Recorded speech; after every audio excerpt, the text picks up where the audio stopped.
أعمالنا من يهده الله فلا مضل له ومن يضلل فلا هادي له ونشهد أن لا إله إلا الله وحده لا شريك له ونشهد أن سيدنا وسندنا ومولانا محمدا عبده ورسوله أما بعد وأعوذ بالله من الشيطان الرجيم بسم الله الرحمن الرحيم يسألونك عن الخمر والميسر قل فيهما إثم كبير ومنافع للناس وإثمهما أكبر من نفعهما صدق الله العظيم. وقال النبي صلى الله عليه وسلم لا يشرب الخمر حين يشربها وهو مؤمن أو كما قال عليه الصلاة والتسليم. ایک محترم بزرگ اور دوستو، یہ اللہ تبارک و تعالیٰ کا بہت بڑا فضل و کرم اور انعام ہے کہ اللہ تبارک و تعالیٰ نے ہم سب کو مومن گھرانے میں پیدا کیا اور ہم پیدائشی مسلمان ہیں. اسلام کے لیے کوئی محنت، کوئی مشقت، کوئی تکلیف یا کوئی پریشانی ہم کو ایسی پیش نہیں آئی جیسے کہ صحابہ کرام رضوان اللہ تعالیٰ علیہ مجمعین کی زندگی میں تھی. اب ہماری ذمہ داری صرف اتنی رہ جاتی ہے کہ اللہ تبارک و تعالیٰ نے جو انعام ہم کو دیا ہے، ایمان کی دولت جو اللہ تبارک و تعالیٰ نے ہم کو دی ہے، ہم اس ایمان کی حفاظت کر لیں. اور ایمان کی حفاظت دو چیزوں میں ہے.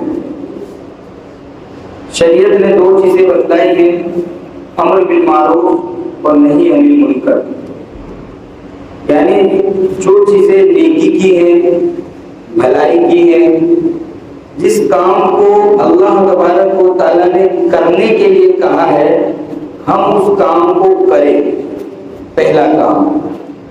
دوسرا کام، جن چیزوں سے اللہ تبارک و تعالیٰ نے بچنے کے لیے کہا ہے، ہم ان چیزوں سے بچیں. یہ دو ذمہ داری میری اور آپ کی ہے، تبھی ہمارے ایمان کی صحیح معنی میں حفاظت ہوگی. ورنہ آج کے دور کے فتنوں کو دیکھ کر، موجودہ حالات کو دیکھتے ہوئے اس بات کا اندازہ لگتا ہے کہ گناہوں سے بچنا انتہائی مشکل ہو چکا ہے. خاص طور سے آج ہمارے معاشرے میں بہت سے گناہ ایسے وجود میں آ گئے ہیں کہ جن سے بچنا میرے اور آپ کے لیے انتہائی مشکل ہوتا جا رہا ہے. ان میں ایک چیز ایسی ہے کہ جس کو شریعت نے ام الخبائث کہا ہے، تمام گناہوں کی جڑ کہا ہے. دو کام ہیں، پہلا کام کرنے کا ہے، دوسرا کام چھوڑنے کا ہے. کہ نماز پڑھنی ہے، روزہ رکھنا ہے، قرآن پاک کی تلاوت کرنی ہے، لیکن ساتھ ہی ساتھ ہم کو گناہوں سے بھی بچنا ہے. اور ان تمام گناہوں کے اندر ایک گناہ ایسا ہے کہ اللہ کے رسول صلی اللہ علیہ وسلم ایک روایت میں ارشاد فرماتے ہیں کہ وَهُوَ أَكْبَرُ الْكَبَائِرِ، کہ وہ گناہ کبیرہ کے اندر بھی بہت بڑا گناہ ہے. قرآن پاک میں اللہ تبارک و تعالیٰ ارشاد فرماتے ہیں یا ایھا الذین آمنوا انما الخمر والمیسر والانصاب والازلام رجس من عمل الشیطان. اس میں کچھ گناہوں کا تذکرہ اللہ تبارک و تعالیٰ نے کیا ہے اور فرمایا یا ایھا الذین آمنوا، اے ایمان والو، انما الخمر، پہلی چیز جو بیان کی وہ خمر ہے، یعنی شراب. آج ہمارے معاشرے کے اندر شراب عام ہوتی جا رہی ہے، اور صرف شراب ہی نہیں بلکہ ہر وہ چیز جس کے اندر نشہ ہے، چاہے وہ گانجا ہے، وہ افیون ہے، وہ ایم ڈی ہے، یا اور بھی کوئی چیز ہے، یہ تمام کی تمام چیزیں اس کے اندر آ جاتی ہیں۔ اللہ کے رسول صلی اللہ علیہ وسلم ارشاد فرماتے ہیں کل مسکر حرام، کہ ہر وہ چیز جس کے اندر نشہ ہو وہ حرام ہے۔ اور اللہ تبارک و تعالی ارشاد فرما رہے یا ایھا الذین آمنوا انما الخمر والمیسر والانصاب والازلام رجس من عمل الشیطان۔ یہاں پر جو شراب کا تذکرہ کیا گیا، اس کے ساتھ ساتھ جوئے کا تذکرہ کیا گیا، اسی کے ساتھ ساتھ بتوں کا تذکرہ کیا گیا۔ صحابہ کرام رضوان اللہ تعالی علیہم اجمعین یہ کہتے تھے کہ شراب کی حرمت میں اتنی شدت ہے جتنی شدت پوجا کرنے میں۔ ایک آدمی بتوں کی عبادت کرتا ہے اور ایک آدمی شراب پیتا ہے، صحابہ یہ کہتے ہیں کہ یہ دونوں تقریباً برابر ہیں، کیونکہ اللہ تبارک و تعالیٰ نے شراب کی حرمت کو بتوں کے ساتھ بیان کیا ہے۔ یا ایھا الذین آمنوا انما الخمر والمیسر والانصاب والازلام۔ آج ہمارے معاشرے کے اندر ہمارے نوجوان اس لت کے اندر بہت زیادہ مبتلا ہے۔ حضرت عثمان غنی رضی اللہ تعالیٰ عنہ اللہ کے رسول صلی اللہ علیہ وسلم کے داماد ہیں، دو بیٹی اللہ کے رسول صلی اللہ علیہ وسلم کی ان کے نکاح میں تھی، یک کے بعد دیگر، ایک کے بعد ایک۔ آپ کا محاصرہ کیا گیا، اس موقع پر آپ نے کچھ باتیں لوگوں کے سامنے رکھی، اس میں ایک بات یہ رکھی تھی کہ یہ شراب اتنی بری چیز ہے کہ میں نے اسلام لانے سے پہلے بھی کبھی اس کو نہیں پیا اور اسلام لانے کے بعد بھی میں نے کبھی اس کو نہیں پیا۔ ایک مرتبہ کسی نے پوچھا کہ حضرت آپ اس وقت شراب حرام نہیں تھی، ابتدائی اسلام کے اندر شراب حرام نہیں تھی، مدینہ المنورہ میں آئے اس کے بعد آہستہ آہستہ شراب کی حرمت ہوئی۔ تو حضرت عثمان غنی رضی اللہ تعالیٰ عنہ سے کسی نے پوچھا کہ آپ شراب کیوں نہیں پیتے تھے؟ آپ نے فرمایا استنیب الخبائث، کہ یہ ایک دم بدترین چیز ہے۔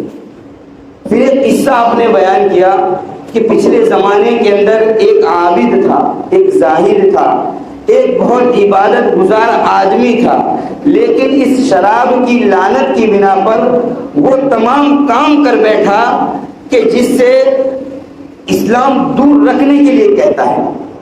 اور وہ قصہ انہوں نے بیان کیا کہ ایک جنگل کے اندر ایک صاحب نسبت بزرگ رہتے تھے، ایک عورت ان کے اوپر فدا ہو گئی۔ اس عورت نے اپنے ایک باندی کو بھیجا اور جا کر کے یہ کہا کہ آپ ان سے کہو کہ ہمارے گھر میں کچھ ضرورت ہے، آپ تشریف لے آئیں۔ وہ یہ سوچ کر کے کسی ضرورت مند کی مدد کر دی جائے، وہ اس عورت کے گھر میں آ جاتے ہیں۔ آنے کے بعد وہ عورت ان کے سامنے تین چیزیں رکھتی ہے، یا تو آپ مجھ سے زنا کرو، یہ جو چھوٹا بچہ ہے اس کو قتل کر دو، یا شراب پیو۔ یہ تین گناہ میں سے ایک کام آپ کو کرنا پڑے گا، ورنہ ہم شور مچائیں گے، لوگوں کو جمع کر لیں گے اور آپ کی عزت کا دیوالہ نکال دیں گے۔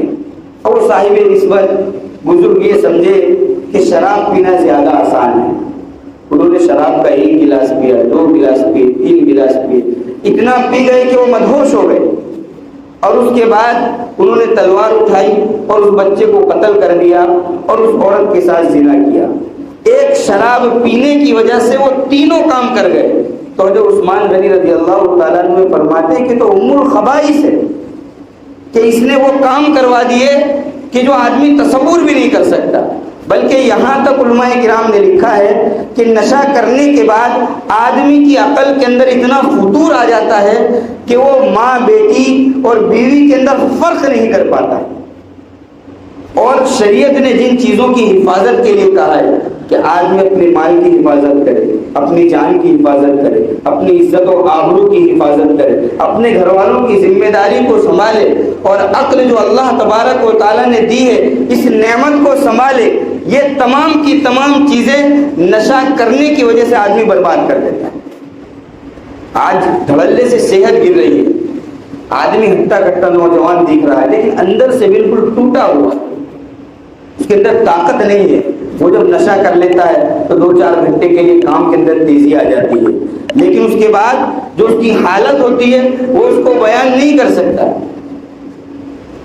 علماء کرام نے یہاں تک لکھا ہے کہ شراب پینے کی وجہ سے آدمی کے ایمان کے نکلنے کا خطرہ ہے۔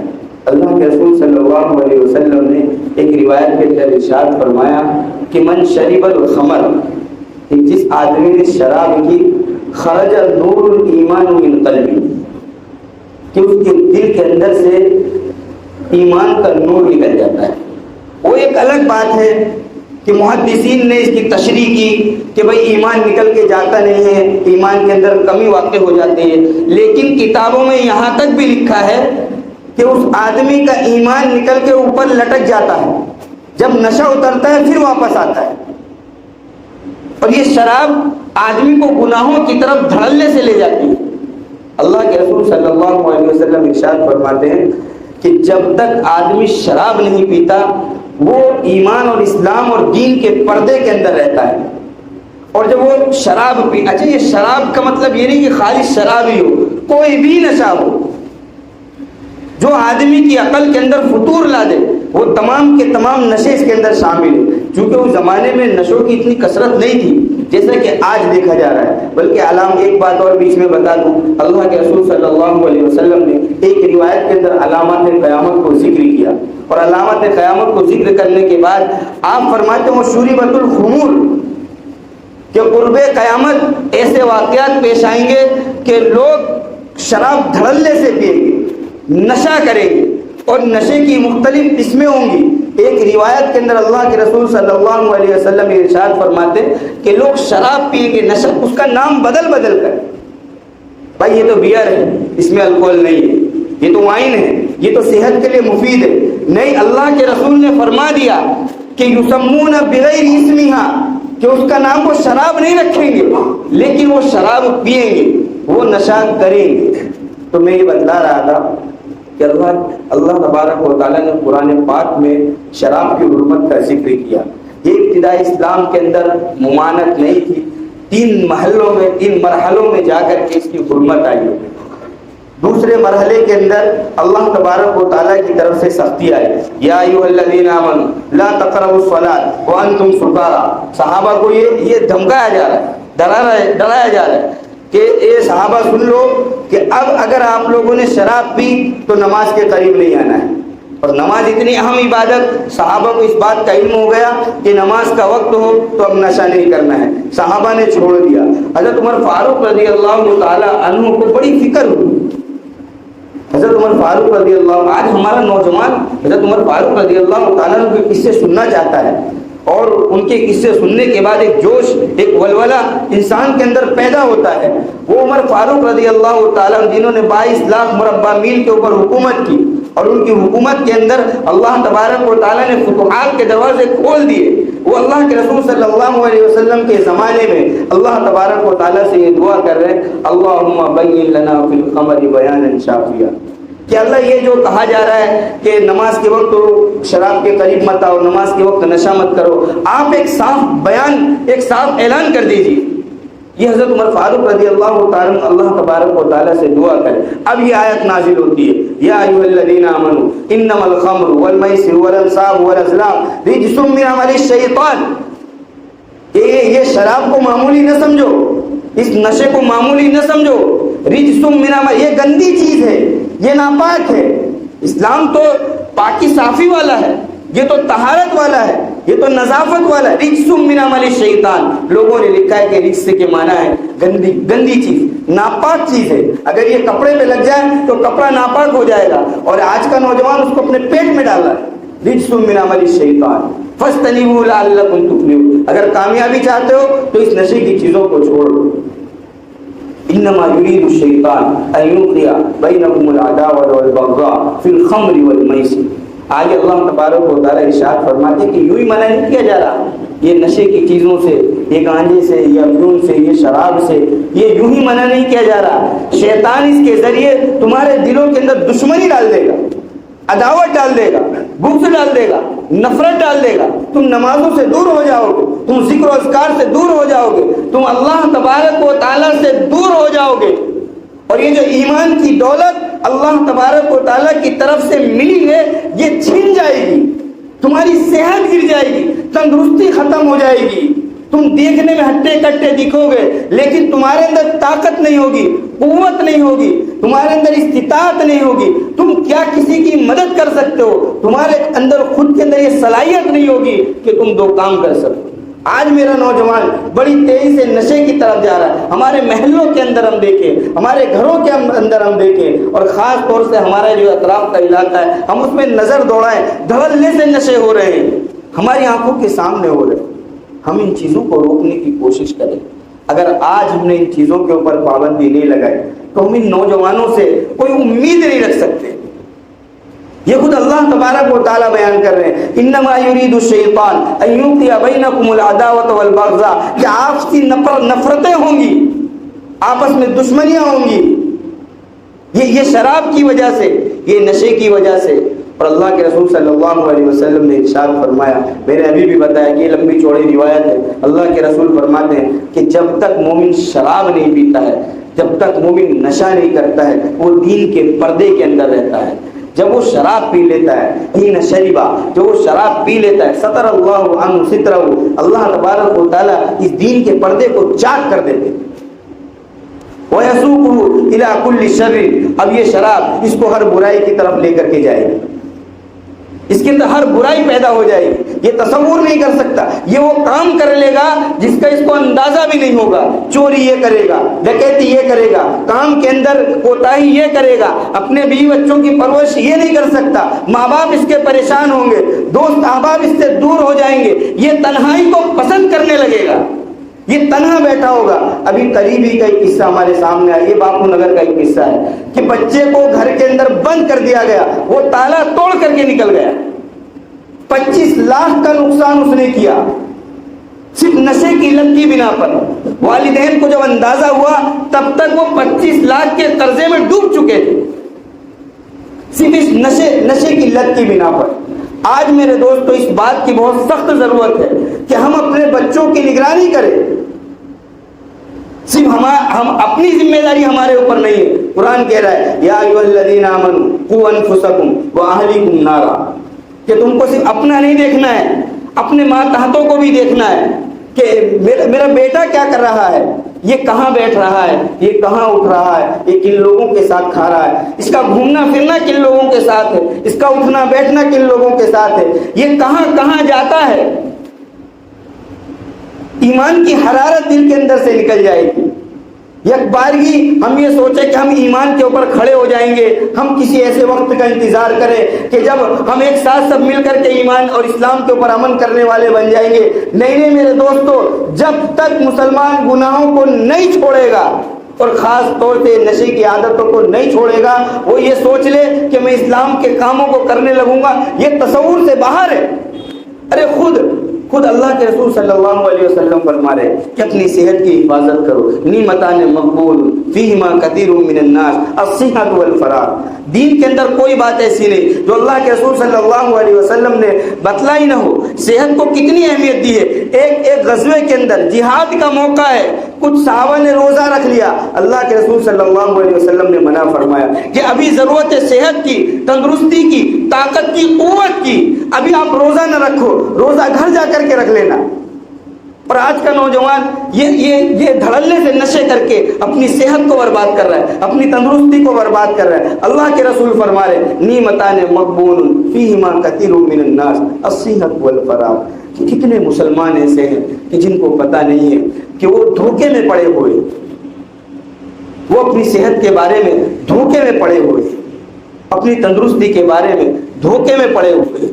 اللہ کے رسول فرما رہے ہیں قوی مومن، طاقتور مومن یہ کمزور مومن سے بہتر ہے۔ کیوں ہم اپنی عادتوں کو نہیں بدل رہے؟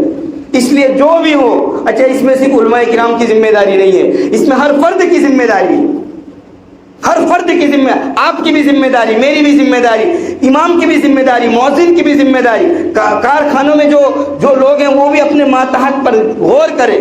ہر ایک کی ذمہ داری ہے کہ وہ اپنے ماتحتوں کو دیکھے کہ وہ کن چیزوں کے اندر مبتلا ہے۔ اگر ہر آدمی یہ سوچ لے کہ صرف مسجد کے اندر بیان ہو جانے سے یہ عادت چھوٹ جائے گی تو ایسا نہیں ہے۔ ہر ایک آدمی کو اس کی فکر لینی پڑے گی بہت تیزی سے، خاص طور سے ہمارے اطراف کے اندر یہ عادت اتنی تیزی سے پھیل رہی ہے۔ اچھا اس کے بعد کسی کی گاڑی چوری ہو گئی، اب ہم چور کو ڈھونڈ رہے ہیں، جڑ کو ختم نہیں کر رہے. کسی کا موبائل چوری ہو گیا, اب ہم پتہ کر رہے بھائی سی سی ٹی وی میں دیکھو, پتہ چلا 2 چرسی تھے, آئے اور لے کر کے چلے. یہ ہو رہا ہے. اب پولیس والے بھی کیا کرے گا اس میں, پتہ ہے اس کو 2-3 تھپڑ مار دوں, کہیں بے ہوش ہو گیا تو میری نوکری کا سوال ہے. یہ ذمہ داری ہماری بنتی ہے کہ ہماری قوم کہاں جا رہی ہے. میرا پڑوسی تو کوئی اس میں شامل نہیں ہے, میرا رشتہ دار تو کوئی اس کے اندر شامل نہیں ہے, میرے گھر کا بچہ تو اس کے اندر مبتلا نہیں ہے. میں خود دیکھوں کہ کون کون لوگ اس بری عادت کے اندر مبتلا ہے. ارے اللہ کے رسول صلی اللہ علیہ وسلم نے, اس کو چھوڑنا بھی کوئی مشکل نہیں. جگر مراد آبادی کے بارے میں یہ بات لکھی ہے, بہت لمبا چوڑا واقعہ ہے. حضرت تھانوی کی خانقاہ میں حاضر ہوئے اور حاضر ہونے کے بعد یہ کہا کہ اب بہت شراب پیتے تھے. اس کے بعد حضرت تھانوی نے یہ کہا کہ اب شراب نہیں پینی, شراب کو چھوڑ دیا, بیمار ہو گئے. اب ڈاکٹر آئے, بہت بڑے شاعر تھے ہندوستان کے, بڑے ڈاکٹر آئے, کہا کہ حضرت تھوڑی تو پینی پڑے گی. کہنے لگا اگر تھوڑی پی لی تو کتنے دن کی زندگی رہے گی. کہا کہ کچھ سال اور کھنچ جائیں گے. تو کہنے لگے کہ ابھی مر جانا میرے لیے بہتر ہے اس شراب کے پینے سے, امر تو نہیں ہو جاؤں گا. ارے کیا ہوگا, 4 سال جیتا 2 سال میں مر جاؤں گا, لیکن یہ شراب اب منہ کو نہیں لگانی ہے. اور یہی چیز ہم صحابہ کی زندگی کو اٹھا کر کے دیکھیں کہ جب اللہ کے رسول صلی اللہ علیہ وسلم کی طرف سے یہ اعلان آیا کہ اب شراب قطعی حرام ہو چکی ہے, اس موقع پر ایک صحابی ہے جنہوں نے اپنی ساری کی ساری پونجی شراب خریدنے میں لگا دی تھی. وہ شام سے بڑے بڑے مٹکے خرید کے لا رہے, مدینہ المنورہ کے باہر پہنچے. اب معلوم ہوا اللہ کے رسول کی خدمت میں حاضر ہوئے, اللہ کے رسول ساری پونجی لگا دی, کچھ نہیں بچا ہے میرے پاس, اس کو بیچ دوں.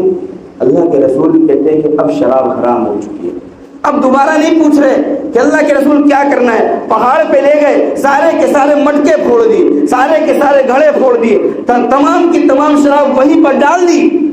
یوں لکھا ہے کتابوں کے اندر کہ مدینے کی گلیوں سے کئی دنوں تک شراب کی بدبو آ رہی تھی. صحابہ نے گھر کے اندر اگر 1 کپ شراب بھی رکھی ہے اس کو بھی اڑیل دیا. کسی کے منہ کے پاس اگر شراب تھی تو اس نے اس کو حلق سے نہیں اتارا, وہی پھینک دیا. بلکہ یہاں تک اللہ کے رسول صلی اللہ علیہ وسلم نے بیان کیا کہ جن برتنوں کے اندر شراب پی جاتی تھی ان برتنوں کو بھی توڑ دو. صحابہ نے وہ برتن باہر لا کر کے توڑ دیے. یہ جذبہ اندر سے پیدا کرنا پڑے گا. اچھا, جب تک آدمی خود نہ چاہے تو یہ عادت نہیں چھوٹتی. آپ لاکھ دوائی کر لیں, آپ لاکھ اس کو سمجھا لیں, اس پہ مستقل محنت کرنی پڑتی. یہ جذبہ اس کے اندر پیدا کرو کہ ہم مسلمان ہیں, ہم اسلام کو ماننے والے ہیں, ہم کو اللہ تبارک و تعالیٰ کو جواب دینا ہے, نبی کریم صلی اللہ علیہ وسلم کو ماننے والے ہیں, ہمارے رسول نے ہمارے لیے کیا کیا کیا, یہ دین ہم تک یوں نہیں پہنچا. یہ سارے کے سارے احساسات اور جذبات جب ہم اس کے اندر پیدا کریں گے تو وہ اندر سے ارادہ کرے گا کہ نہیں اب مجھ کو یہ کام نہیں کرنا ہے. اس لیے میرے دوست وقت بھی ہو گیا ہے, خاص طور سے ہم اپنے بچوں کی نگرانی کریں. ہر آدمی اپنے بچوں کی نگرانی کرے کہ میرا بچہ کہیں غلط راہ پر تو نہیں جا رہا ہے. آنے والے وقت کا کوئی بھروسہ نہیں. آج جب یہی بچہ جوان ہو جاتا ہے, یہی بچہ جب جوانی کے مرحلے میں پہنچ جاتا ہے, اب والدین کو اس کی ضرورت ہوتی ہے, اب یہ نہیں سنتا ہے, اس کو خراب عادتیں لگ چکی ہے, اور وہ کیسے سنے گا. اب آپ تعویذ لے لیں, کسی سے دعا کروا لیں, دعا پڑھوا لیں, دم کروا لیں, یہ چیزیں اثر نہیں کریں گی. اس کی حالت بدل چکی ہے, اس کا دل سیاہ ہو چکا ہے, اس کے پیٹ کے اندر ناپاکی گھس چکی ہے. اب اس کے دل کو بدلنے کے لیے اس سے زیادہ ڈوز دینا پڑے گا. بھائی ایک آدمی بیمار ہوتا ہے, ڈاکٹر ہلکا ڈوز لگاتا ہے, صحیح نہیں ہوتا, بلکہ بیماری تھوڑی مضبوط ہے, اب ہیوی ڈوز دیتا ہے, بھائی اس سے بھی اثر نہیں ہوا, اس سے ہیوی ڈوز دو. یہی معاملہ ایک شرابی کا ہے, ایک نشہ کرنے والے کا ہے کہ اگر آسانی والے ڈوز سے اب اثر ہونے والا نہیں ہے, اب ضرورت اس بات کی مستقل اس کے اوپر محنت کی جائے. تو اس سے پہلے کہ ہمارا بچہ چور بن جائے, اس سے پہلے کہ ہمارا بچہ لوگوں کو نقصان پہنچانے لگے, خود ہماری ذات کو اس سے نقصان ہونے لگے, ہم اپنے بچوں کی نگرانی کریں, ہم اپنے بچوں کو دیکھیں کہ وہ غلط عادت کے اندر تو نہیں ہے. اگر وہ غلط عادت کے اندر ہے تو ہم ان کے پیچھے مستقل وقت نکالیں, ہم اپنے بچوں کو بھی وقت دیں. ارے اللہ کے رسول صلی اللہ علیہ وسلم اپنی اولادوں کو وقت دے رہے ہیں, وہ تو نبی الانبیاء ہے. افضل الانبیاء ہے، وہ اپنے نواسوں کے لیے وقت نکال رہے، وہ اپنی اولاد کے لیے وقت نکال رہے. تو آج ہمارے پاس ایسا کون سا کام آ گیا کہ ہمارے پاس اپنی بیوی کے لیے وقت نہیں ہے، اپنے بچوں کے لیے وقت نہیں ہے، اپنی بچوں کی نگرانی کرنے کے لیے وقت نہیں ہے؟ ہم ایسے کون سے لوگ بن چکے ہیں کہ آج ہمارے پاس وقت نہیں ہے؟ ہم اپنے بچوں کی خاطر، اگر ہم یہ چاہتے ہیں کہ جس طریقے سے یہ اسلام ہمارے تک پہنچا ہے اور آج ہم مسجد کے اندر حاضر ہیں، ہماری اولادیں بھی مسجد کے اندر حاضر ہو، ان کی اولادیں بھی مسجد کے اندر حاضر ہو، اور وہ ہماری اطاعت کرے، وہ ہماری بات کو مانے، تو ہم کو اپنے بچوں کو بھی وقت دینا پڑے گا، اپنے بچوں کے پیچھے بھی محنت کرنی پڑے گی. اس لیے میرے دوست اپنے بچوں کا خیال رکھیں. اللہ تعالیٰ ہم سب کو کہنے سے توفیق عطا فرما.